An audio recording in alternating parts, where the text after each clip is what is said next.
কোথায় তুমি? আমরা মনে করেছিলাম ইসলাম শেষ, তাড়াতাড়ি আসো, শেষ হয়নি। আমি আপনাদেরকে বোঝাতে চাই, আবু জেহেলের মোবাইল নাম্বার কত ছিল? মোবাইল দিল কিনা? না, একজন বলেছিল মোবাইল আমরা দিলাম। আচ্ছা, ওদের নাম বলবেন না, খবরদার। হ্যাঁ, আমি বলেছিলাম নাম বলা যাবে না, খবরদার নাম বলবেন না। বলছে আমরা দিলাম, কিন্তু আবু জেহেলকে তো কেউ ফোন দিয়েছিল না। আবু জেহেলকে ফোন দিয়ে হয়তো ডাকার লোক ছিল না, সরাসরি ডেকে নিয়ে আসার লোক ছিল। খুব বেশি ঠিক বলবেন না, আস্তে করে বলবেন। ওকে ডেকে নিয়ে আসলো, আসার পর জিজ্ঞেস করা হলো আব্দুল্লাহ ইবনে, এই ছেলে, তোমাকে তেলাওয়াত করার অনুমতি কে দিল? আব্দুল্লাহ ইবনে মাসউদের তেলাওয়াত বন্ধ করতে চাইল আবু জেহেল। ডেকে নিয়ে আসার লোক তখন ছিল, বাংলাদেশেও ছিল। এখানে কি আলোচনা হচ্ছে? ওই থানার লোক জানে না? না না, আর বোঝে না কথা। এখানে আমি আপনাদের মাঝে কি বলছি, থানার লোক কি করে জানে? কি কথা হচ্ছে না হচ্ছে তারা তো টের পায় না। এই আবু জেহেল মার্কা লোকগুলো ফোন দিয়ে ডাকে, তারপর টের পায়। তখন ছিল, এখন আছে, কিয়ামত পর্যন্ত। আমরা কোন পক্ষে? আবু জেহেলের পক্ষে না নবীর পক্ষে? তাহলে বাধা দিতে চাইবে তারা। বাধার সৃষ্টি হলেও টিকে থাকতে হবে। আব্দুল্লাহ ইবনে মাসউদকে বলা হলো তেলাওয়াত করার অনুমতি কে দিল? আব্দুল্লাহ ইবনে মাসউদ বললেন, কোরআন তেলাওয়াত করব, আমার অনুমতি কিসের? আর অনুমতি যদি লাগেও নবীর কাছ থেকে নিয়ে এসে তোমার অনুমতি নেওয়ার সময় নাই। ইমানি চেতনা। ছোট মানুষ বড় বড় কথা বলে, ছোট মুখে বড় কথা বলে শুনতে ভালো লাগে না? কিন্তু আবু জেহেল খ্যাপা, ভাষা খারাপ হয়ে গেল। আবু জেহেল খেপে গেলেন, রেগে গেলেন। আবু জেহেল তার ডান হাত দিয়ে বাম খামচালের উপরে একটা থাপ্পড় মারলেন। ইমানি পরীক্ষা দিতে আসা ছোট্ট মানুষ আব্দুল্লাহ ইবনে মাসউদ তাস করে পড়ে গেলেন জমিনের উপরে, সহ্য করতে পারলেন না থাপ্পড়টা। আব্দুল্লাহ ইবনে মাসউদ উঠলেন, কানে হাত দিয়ে দেখতেছেন, কান দিয়ে তার দর করে রক্ত পড়তেছে। ও আমার মুসলমানেরা, আব্দুল্লাহ ইবনে মাসউদ ঈমান আনার প্রথম পরীক্ষা একটা থাপ্পড়। উঠলেন আব্দুল্লাহ ইবনে মাসউদ, জবাব দিল আবু জেহেল, আজকে তোমার পাওয়ার আছে, এই কারণে তুমি আমার কানে মেরেছ, এক কানে মেরেছ, রক্তাক্ত করে দিয়েছ। কান আমার ঠসা হয়ে গেছে, আমি আর কানে শুনতে পাচ্ছি না। আমার কান পাওয়া হয়ে গেছে, আমি আর শুনতে পাচ্ছি না। আমার কান দিয়ে রক্ত বের হচ্ছে, কারণ তোমার পাওয়ার আছে, আমাকে মেরেছ। ওয়াল্লাহি, আমি আল্লাহর কসম করে বলতেছি, আবু জেহেল শুনে নাও, আমি আব্দুল্লাহ যদি বেঁচে থাকি, আমার নবীর দল একদিন ক্ষমতায় আসবে, দু চোখে দেখব। আমি সেদিন তোমার এক কানে না, আমি তোমার দুই কানে মেরে কানের পর্দা ফাটাবো। হে যুবকেরা, তরুণেরা, তোমাদের কারণেই আমরা পেয়েছি আবার নতুন স্বাধীনতা, নতুন বিজয় দিবস আমরা উদযাপন করেছি। আমার জেলার কথা বলে কোরআনে কারিম তেলাওয়াত দিয়ে বিজয় উদযাপন হয়েছে। সুবহানাল্লাহ। এই মেঘনা, এই যমুনা সুরমা নদী পাবে, আমার রাখার মন গান গেয়ে যায়, আমার রাখার মন গান গেয়ে যায়। এই আমার দেশ, এই আমার প্রেম, কত আনন্দ বেদনা মিলন বিরহ সংকটে। আমার দেশের গান কেমন লাগে? কিছু মানুষের জন্য আমাদের দেশটা নোংরা হয়ে গিয়েছে। আমরা আল্লাহর কাছে দোয়া করব, আল্লাহ আমাদের একটা নতুন সমাজ দাও, যে সমাজটা পরিচালিত হবে কোরআন দিয়ে। আরে ভাই দুটি হাত তুলে বলুন আল্লাহুম্মা আমিন। আল্লাহ তুমি আমাদের ফরিয়াদকে কবুল করে নাও। আব্দুল্লাহ ইবনে মাসউদ বলল, আমার তুমি এক কানে মেরেছো, আমি প্রতিশোধ গ্রহণ করব। আবু জেহেল রেগে গেল। আব্দুল্লাহ ইবনে মাসউদ বলল, কয়জনকে মারবা? আমি সহ 72 জন আছে। এই কথা শোনার পরে আবু জেহেলের অবস্থা কেমন হয়? কেমন হবে? এই ওয়াজ আজকে আর করবো না, শেষ করে দেবে আমাকে। শহরের মানুষ যে এত দাঁড়িয়ে দাঁড়িয়ে কথা শুনতে পারে, এটা আমি হতভম্ব হলাম। আমি মনে করেছিলাম 10 মিনিটের ছিল, তা আসলে তা না। এই মানুষগুলো এইভাবে আসলে বসে থাকতে থাকতে আর ভালো লাগে না। এখন দাঁড়িয়ে দাঁড়িয়েও কিছু মানুষ ওয়াজ শোনে। আল্লাহ যেন আমাদের সকলকে কবুল করেন, জবান করে বলেন আমিন। ইমানি পরীক্ষায় উত্তীর্ণ হলেন, ভেঙে পড়লেন না। আব্দুল্লাহ ইবনে মাসউদকে অ্যারেস্ট করা হলো। আবু জেহেল, আমি এই তো স্বাধীনতা শেষ, আবু জেহেল বিশ্বনবীজির বাড়িতে গেলেন, গিয়ে দেখতেছে আব্দুল্লাহ ইবনে মাসউদের কথা তো সত্য কথা। 71 জন মানুষ চিন্তা ভাবনা করলো, না এখন কিছু বলা যাবে না, আমাদের আইনের বিপক্ষে কথা বলেছে, আমরা আইন দিয়ে বিচার করব। আবু জেহেল বলতেছে, রাখো তোমার আইন, তোমার আইনকে মুহাম্মদ বলেই না, আমরা জানি তো মুহাম্মদ আসলে কি।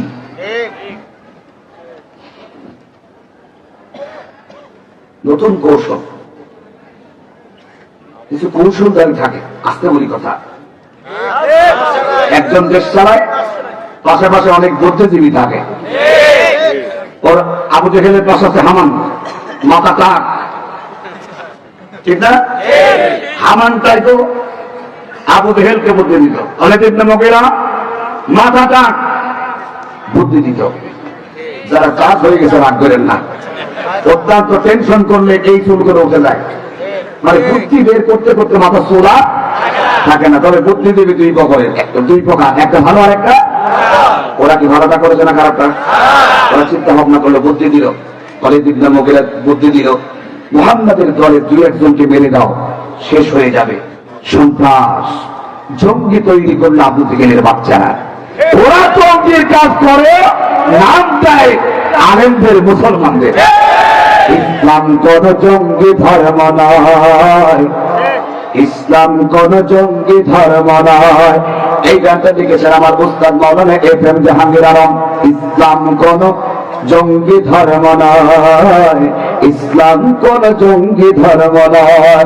ওরে ইসলামের ওই শত্রু যারা, ইসলামের ওই শত্রু যারা, তারাই জঙ্গি ভাই। কথা ঠিক? ইসলাম কোন জঙ্গি ধর্ম নয়। শান্তির দূত বিশ্ব নবী, বিশ্ব জাহানের শান্তি দিলেন ধরার বুকে সকল মানবের। নবী কোরআনের বাণী প্রচার করে ছড়ানো বিশ্ব জগৎময়। ইসলাম কোন জঙ্গি ধর্ম নয়, ইসলাম কোন জঙ্গি ধর্ম নয়। যারা আমাদেরকে জঙ্গি বলে তারাই জঙ্গি, বাস্তব প্রমাণ ভাই হয়েছে। ভাইরা আমার, মুসলমানেরা, আল্লাহর নবীর সাহাবাদেরকে মেরে ফেলার চক্রান্ত শুরু হলো। আবু জেহেল লক্ষ্য হলো, ওরা বুদ্ধি দিল, বড় লোকদের গায়ে হাত দেওয়া যাবে না, গরিবদেরকে মারতে হবে। ইসলামে প্রথমে আঘাত করেছিল গরিবদেরকে, এই জন্য গরিবরা আগে জান্নাতে যাবে। আর সুবহানাল্লাহ কয় না, সব বড় লোক মানুষ তো, এই জন্য সুবহানাল্লাহর আওয়াজ কম। একই পরিবারের 3 জন, আলোচনা শেষ। আমার মা বোনেরা কি আছে আলোচনায়? মহিলা সমাবেশ সকালে ছিল, এখন তুমি এরা থাকার কথা না। আল্লাহর নবী বলেন, একই পরিবারের 3 জনকে ধরল।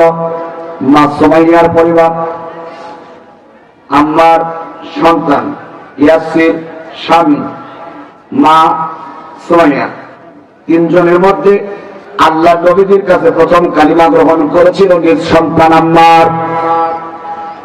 আম্মারকে ধরা হলো, গাছের সাথে বাঁধা হলো, ছুরি দিয়ে দেহটা কেটে কেটে রক্ত বের করা হলো। আমার দিনী ভাইরা, কারাগারের মধ্যে যখন একদিকে আপনি আর খাতার ওপারে মা। বাস্তবতার সাথে বোঝার চেষ্টা করেন কতটা ঘৃণিত কাজ। কলিজার টুকরা সন্তানকে মেরে রক্তাক্ত করে গাছের সাথে বেঁধে রেখেছে। কলিজার টুকরা সন্তানের মাথার রক্ত চুয়েছে, দেহ দিয়ে চোহায়। তখন আবু জেহেল আম্মারকে জিজ্ঞেস করলাম, মার কালেমা সারা করে জীবন কেড়ে নেব। আম্মার বলল, জীবন তো তোমার বাপের দেওয়া না, আমার জীবন আমার আল্লাহর দেওয়া। আল্লাহর পথে যদি জীবন চলে যায় আমি শহীদ হয়ে যাব, আমি ইমাম ছাড়ব না। পরীক্ষায় সুবহানাল্লাহ কন, হামলা আসবে, মামলা আসবে, হাজারো বিপদ আসবে, এরপরও কালিমার পথ ছেড়ে দেবে না তারা, পরীক্ষায় পাস করবে যারা। সুবহানাল্লাহ কন।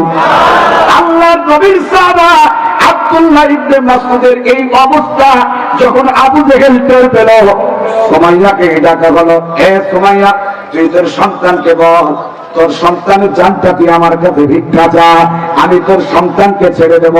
একবার বল সে যেন মুহাম্মাদের কালেমা ছেড়ে দেয়। আমাদের মারা ইমানি পরীক্ষায় ফেল করত, ঠিক বললাম না বলবো? একটু ভালো করে ভেবে দেখেন, মার সামনে করে যে একটা করে সন্তানকে, মার কুদরের কথা, কেউ একটা গরম চোখে তাকালে তার চোখ উপড়িয়ে নেওয়ার মতো অবস্থা হবে। আমার সন্তান দোষী করে নাই, তুমি আমার সন্তানকে কেন মাগবা?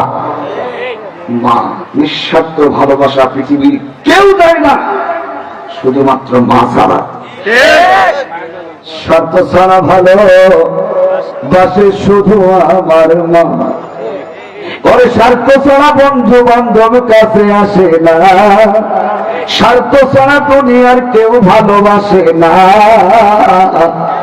স্বার্থ ছাড়া ভালো বাসে শুধু আমার মা। খবরদার মাকে কষ্ট দেবেন না, দেবেন নিঃস্বার্থ ভালোবাসা কেউ দেয় না। আজকে অনেকে পীরের দরবারে যায় গরুনি, পীরকে খুশি করার জন্য, আছে না নাই?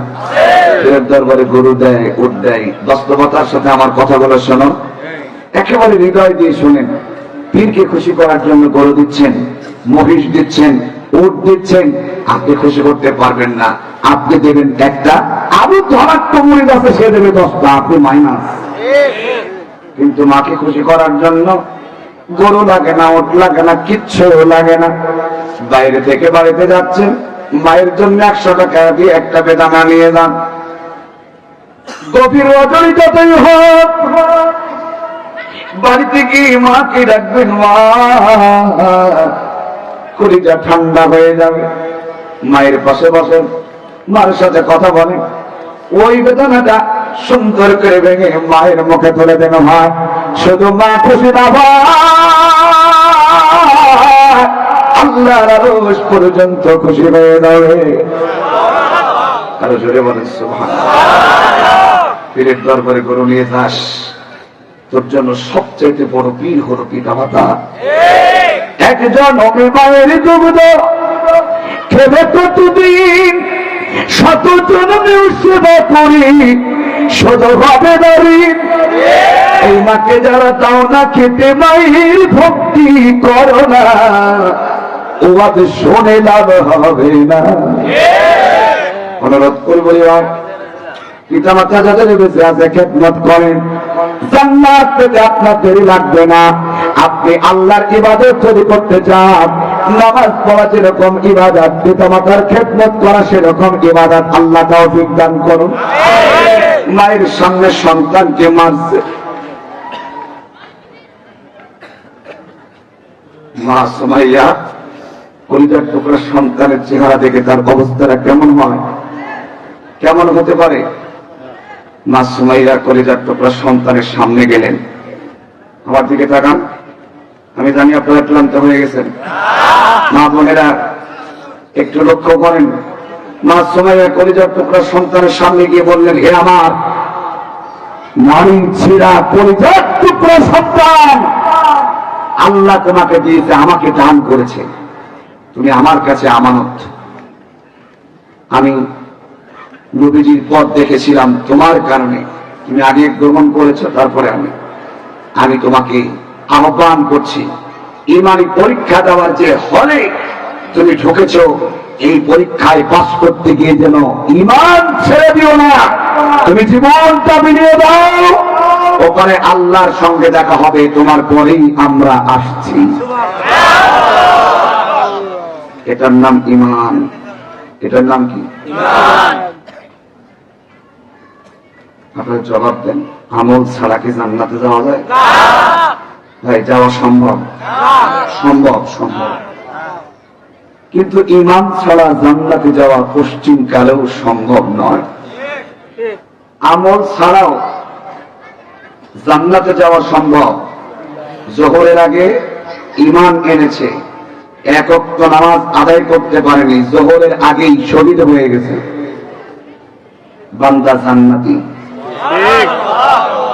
ইমান নাই, মসজিদ তৈরি করে বসে আছে, কথা হয় না। আলেম গুলো জেলখানা ওই মসজিদ তৈরি করে বসে আছে। এতদিন শুনলাম তাদের টাকায় মসজিদ, এখন দেখলাম সব আমাদের টাকার মসজিদ। সুবহানাল্লাহ করে কোন সাদ্দাত জান্নাত বানাইছিল, ভোগ করতে পারেনি, কথা বল। ওরাও চিন্তা ভাবনা করেন একটা। যাই হোক, ইমান নাই, আমল লাভ নাই, কথা ক্লিয়ার? ইমান আছে, আখিলিস দিন রাখা এক ফিকাল আমালুল কলেম। ইমান যদি মজবুত হয়, আমল যদি সত্য হয়, এর উসিলায় আল্লাহ তাআলা জান্নাত দিতে পারে। তাই ইমানটা ছেড়ে দেব না, আল্লাহ যারা তৌফিক দান করে বলেন আমিন। অনুরোধ করি ভাই, এই আলোচনার শেষ কথাটা আমার শুনে বুঝে আমলের দিকে আসেন। একই পরিবারের তিনজন কি শেষ করে দিল আমার মা বোনেরা, পরিজাত সন্তানের প্রতি মায়া থাকবে, অবশ্যই থাকবে। ঘুম থেকে ওঠার সময়, নামাজের সময়, যখন ঘুম থেকে উঠতে আপনার সন্তানকে ডাকতে যখন আপনার কষ্ট হচ্ছে, এর চাইতে ভয়াবহ কষ্ট হলো জাহান্নাম। সুতরাং ছোট্ট এই দুনিয়ার কষ্ট, শীতে ঠান্ডা পানিটা ব্যবহার করতে শেখানোর দায়িত্ব আপনার। আপনার সন্তানকে ইসলাম আন্দোলন দিকে দেওয়ার দায়িত্ব আপনার। অনুরোধ করি মা বোনেরা, সুমাইয়ার ইমানটা নিজের ভিতরে নিয়ে আসো। কলিজার টুকরা সন্তানদেরকে মানুষের মতো মানুষ বানাও, মেয়েদেরকে পর্দা শেখাও, নিজে পর্দা শেখো, অপরকে পর্দা শেখানোর জন্য আহ্বান করো, এটা তোমার দায়িত্ব। একই পরিবারের তিনজনকে শেষ করে দিল। পরের দিন সকালে বেলায় গোটা মক্কা নগরীতে সব জায়গায় মানুষ জেনে গেল একই পরিবারের তিনজনকে শেষ করে দেওয়া হলো। লাস্ট দিনটা নিয়ে যাওয়া হলো আবু জেহেলের বাড়ির সামনে। 11 জন ধনাঢ্য পুঁজিপতির দল, কোটিপতি মানুষ, 11 জন। কতজন? 3টা লাশ নিয়ে চলে গেল আবু জেহেলের বাড়ির সামনে। আবু জেহেল এই 3 জন ব্যক্তিকে হত্যা করার কারণ কি? আবু জেহেল বলল, এই 3 জনকে হত্যা করেছি, বাদ বাকি যতগুলো আছে তাদেরকে হত্যা করব, যাতে করে আগামীতে কেউ আর ইসলামকে গ্রহণ করতে না পারে। এদের একটাই অপরাধ, আমাদের দল ছেড়ে মুহাম্মাদের ধর্ম গ্রহণ করা। 11 জন বলল, কথা তাই? যদি তাই হয়, আমরা এই দেশের কোটি কোটি টাকার মালিক, তুমি মেরেছ গরিব মানুষ, তোমার ক্ষমতার কত দাপট, এটা আমরা আজকে দেখতে চাই। 11 জন আজকে আমরা এখন গিয়ে মুহাম্মাদের কালিমা গ্রহণ করব। তোমার যদি পাওয়ার থাকে আমাদেরকে কিছু বলে দেখাও। মারলো কয়জন? বেড়ে গেল কয়জন? কয়জনকে মারবা? কয়জন সাইদিকে বিদায় করলে তোমরা মনে করবা ইসলাম শেষ? ওই দুনিয়ার মানুষেরা ভেবে দেখো, একজন সাইদি বাংলার জমিন থেকে বিদায় হয়েছে, লক্ষ কোটি কোটি সাইদির ভক্ত বাংলার জমিনে তৈরি হয়েছে। কয়জন আলেমকে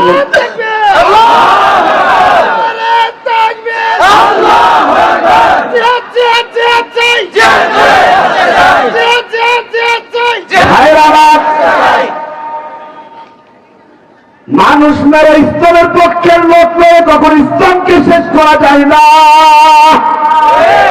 কথা বলতে হবে। হুজুর মেরে কখন ইসলাম শেষ করা যায়? সাইদি সাহেব বিদায় হয়ে যাবে, ওখানে আরেকজনকে আল্লাহ রাব্বুল আলামিন দাঁড় করিয়ে দেবেন। ওরা মনে করলো আমির হামজাকে জেলখানায় এমন ভাবে বন্দী করে তাকে শাস্তি দেব, এমন লোক তাদের ভিতরে ঢুকিয়ে দেব, আমির হামজাকে শেষ করে দেব। ষড়যন্ত্র তাই ছিল। একটা আলেমকেও বাংলার জমিনে টিকে থাকতে দিত না। আল্লাহ তাআলা বলল আমার কৌশলে তোরে শেষ করে দেব। আমার আল্লাহ তাআলা আলেমদের হাতে যে শক্তি আল্লাহ তাআলা দিয়েছেন, সেই শক্তিটা প্রয়োগ করার তৌফিক আল্লাহ তাআলা দান করুন, বলেন আমিন। আলেমদের ইসলামের পক্ষের মানুষ মেরে কখনো ইসলামকে শেষ করা যায় না। একজনকে মারবে, হাজার হাজার মানুষ সেখানে দাঁড়িয়ে যাবে।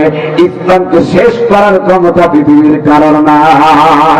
পরীক্ষায় উত্তীর্ণ হওয়ার জন্য আমার আল্লাহ তাআলা বললেন, পরীক্ষা দিয়েছো যারা, পরীক্ষায় পাস করেছে তিনজন, তারা শেষ হয়ে গেছে, একজনকে আটকানো হয়েছে। বাকি মানুষগুলো চিন্তা করো, ইসলামের পথ এইটা, এর পথে থাকলে হাজারো বাধা বিপত্তি থাকবে। এরপরে ইসলামের পক্ষে থাকবে যারা, ইমানি পরীক্ষায় পাস করলো তারা, মারা গেল যারা, শহীদ হয়ে গেল তারা, বেঁচে থাকলো যারা, আল্লাহর নেক বান্দা হয়ে বেঁচে থাকলো তারা। ওই পথটা অবলম্বন করব, আল্লাহ তৌফিক দান করুন, বলেন আমিন।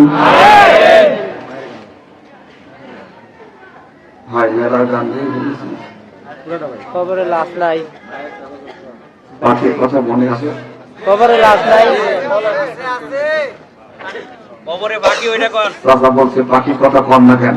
কবরে আমি তো আপনাদের স্মরণ করিয়ে দিলাম, না, আর মনে আছে। মনে আছে?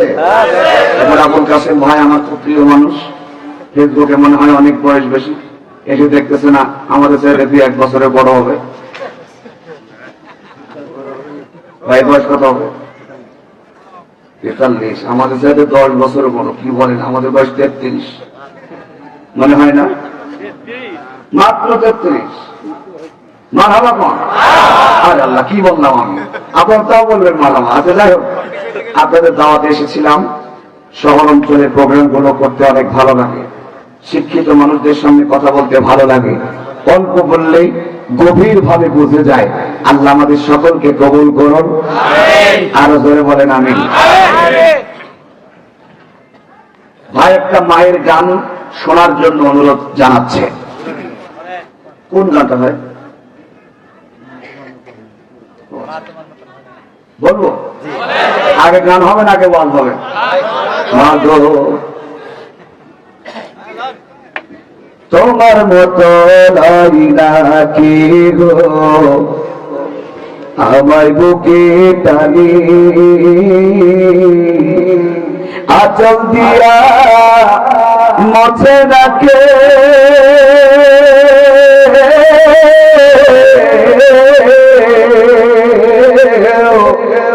আচল দিয়া মোছে নাকে আমার চোখের পানি।